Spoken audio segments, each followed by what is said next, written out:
In this method, when we want to multiply 32 with 17, we will multiply 3 with 1. That is 3 multiply with 1. It gives us 3. And we will write here in the first column. While in the last column, we will add 7 with 2. That is 2 multiply with 7. It gives us 14. Remember, we have to write 4 here. While we take 1 in the carry section in this box. Here what we will do, we will multiply 7 with 3 and 2 with 1. So 7 multiply with 3 and it is added with 2 multiply with 1. So we have 21 plus 2, which is equal to 23.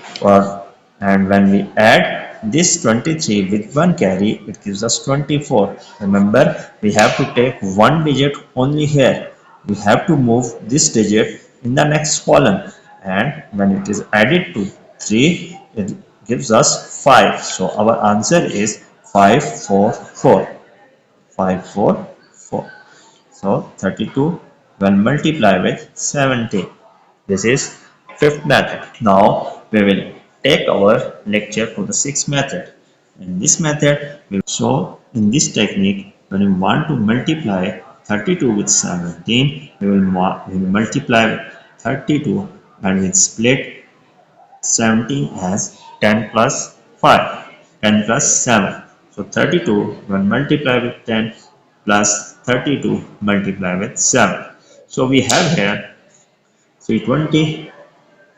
When this is multiplied, it gives us 224. So we end with 544, which is our required answer.